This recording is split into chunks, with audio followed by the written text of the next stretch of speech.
নমস্কার, বাংলা সেরা গল্পে সবাইকে জানাই স্বাগত। শুরু করছি আজকের গল্প। আজ পড়ে শোনাব শ্রীমতী অনুরূপা দেবীর লেখা গল্প আংটি। স্বাস্থ্য লাভের আশায় আমি সমুদ্র তীরে বেড়াইতে গিয়াছিলাম, কিন্তু সেখান হইতে এক অস্বস্তি লইয়া ফিরিয়া আসিলাম। বেড়াইতে বেড়াইতে সাগরকূলের বালুকার মধ্য হইতে ঝিনুক সংগ্রহ করা একটা শখের কাজ জুটিয়াছিল। সেই উপলক্ষে প্রতিদিন যেমন ছড়ি দিয়া বালুকার স্তর লইয়া নাড়াচাড়া করিয়া থাকি, সেদিনও সেই রকম করিতে করিতে একটা হীরার আংটি কুড়াইয়া পাইলাম।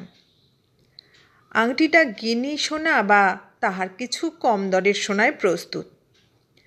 সচরাচর বাজারে এরকম সোনার আংটি বিক্রয়ের জন্য প্রস্তুত থাকে না, ফরমাইশ দিয়া গড়াইতে হয়। আংটিটির মাঝখানে একখানি বড় কমল হীরা।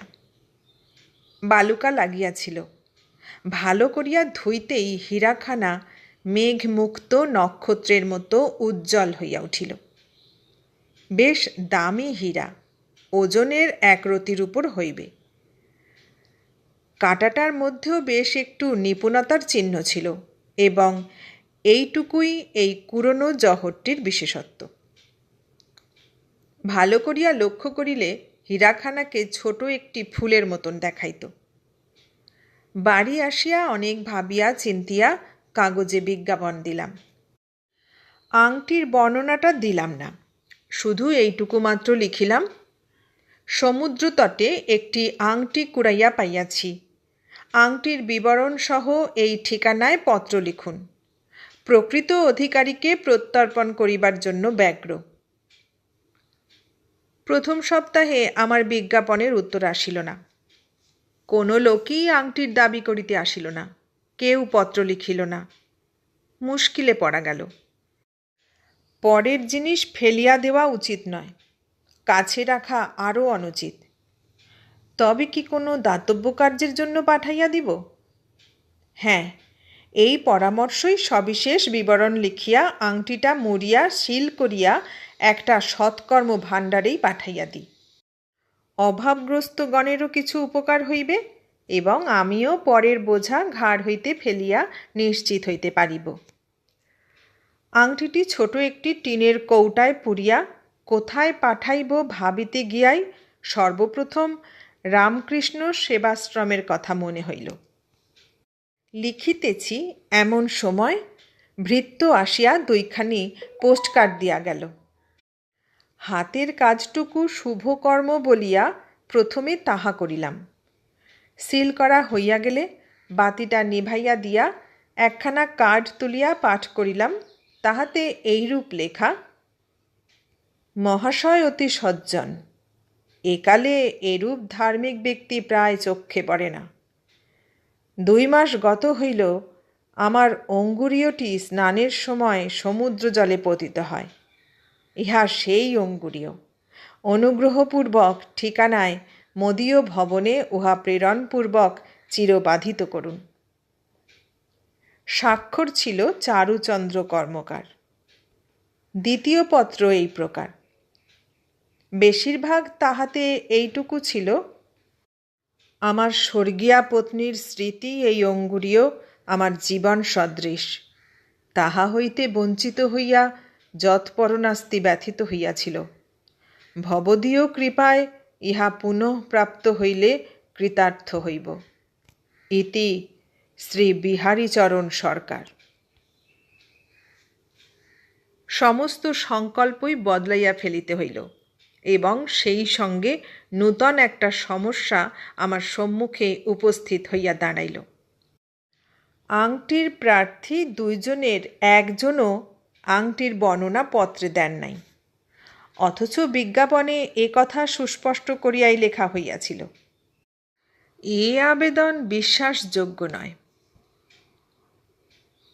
প্যাক করা কৌটো বাক্সে বন্ধ করিয়া রাখিয়া 2খানা পোস্টকার্ড লিখিয়া ভৃত্যকে ডাকিয়া ডাকে পাঠাইতে দিলাম। কি রকম অঙ্গুরীয় খোয়া গিয়াছে তাহা জানাইবার অনুরোধ করিলাম।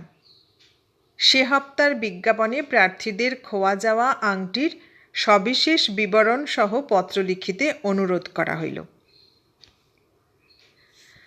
চারু কর্মকার বা বিহারী সরকারের পত্রোত্তর আসিল না, কিন্তু প্রতিদিনই আমার নিকটে 2-4খানি করিয়া অঙ্গুরীয়ের জন্য আবেদন সহ নানা দেশ হইতে পত্র ও কার্ড আসিতে লাগিল।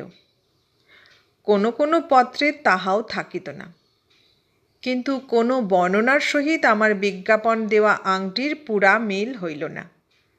যদিও অধিকাংশ লোকে তাহাদের অঙ্গুলি বিচ্যুত হীরকাঙ্গুরীও যথাসাধ্য মূল্যবান বলিয়া বর্ণনা করিয়া লিখিতেন, তথাপি কিছু না কিছু প্রভেদ থাকিয়া যাইত। আর যাহারা লিখিতেন, আমার অঙ্গুরীয়টিতে খুব বড় একখানা পোখরাজ দেওয়া আছে, কিংবা পান্না বা চুনিরও কোনো উল্লেখ থাকিত, তাহার তো আর কথাই নাই, সেইখানেই চুকিয়া যাইত। এমনি করিয়া 5 মাস কাটিয়া গেল। ঝুরি করিয়া জমা করিলে প্রায় 1 ঝুরি চিঠি এই হীরার আংটিটার দাবি করিয়া আসিল, কিন্তু এমন একখানাও চিঠি পাইলাম না যাহাতে আমার ঘাড়ের এই বোঝাটাকে সেইখানে নিক্ষেপ করিতে পারি। শুধু এই দেখিয়া অবাক হইলাম যে বাংলাদেশের কত লোকই সমুদ্র ভ্রমণে গিয়া রত্নাকর গর্ভে রত্ন বিসর্জন করিয়া আসিয়াছেন। বাড়ি ফিরিয়া আসিলাম, প্যাক করা কৌটাটিকে যত্ন করিয়া তুলিয়া রাখিলাম। এই কি এক গ্রহ জুটিল! একদিন সন্ধ্যাবেলা আমার ভৃত্য একখানা পোস্ট কার্ড আনিয়া দিল। তাহাতে একটি খ্রিস্টানি নাম দেখিয়া সবিস্ময়ে নিজই উঠিয়া গেলাম। বাহিরে একটা যুবক দাঁড়াইয়াছিলেন। ইনি আংটির প্রার্থী। ইনি গত বৎসর সমুদ্র তীরে একটি আংটি হারাইয়া আসিয়াছিলেন।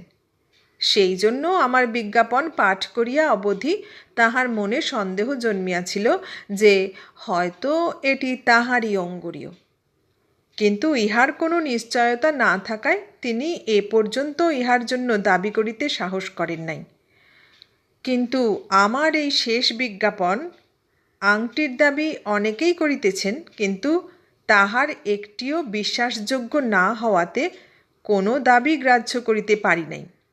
পরের জিনিস লইবার জন্য যাহারা নিজের বলিয়া অনায়াসে হাত পাতিতে পারেন, তাহাদিগকে ধিক।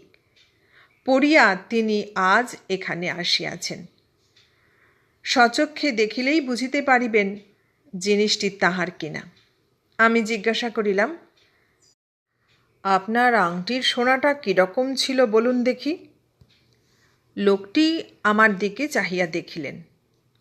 আমাকে আংটি দেখাইতে কুণ্ঠিত বুঝিয়া তাহার ঠোঁটের পাশে একটুখানি করুণার মৃদু হাসি প্রকাশ হইয়া উঠিল। তিনি কহিলেন, গিনি সোনা মশাই, আংটিটা সাহেবদিগের ওখান থেকে গড়িয়েছিলুম কিনা, তাই সোনাটা ভালো দেওয়া হয়েছিল।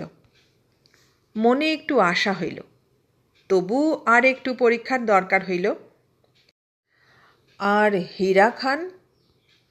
কমল হিরে, চমৎকার হিরে মশাই, ফাইন কাঠ হিরে। হিরেখানার আবার একটা ইতিহাস আছে। আমার মা একজন ইউরোপিয়ান লেডি ছিলেন। এ তাঁরই আংটির হিরে, মার স্মৃতিচিহ্ন। পুরানো আংটিটি ভেঙে যাওয়াতে এই আংটিটি নতুন গড়িয়েছিলাম, তাতেই তো এই বিপত্তিটা ঘটল। আংটিটা একটু বড় হয়েছিল, হঠাৎ খুলে জলে পড়ে যায়।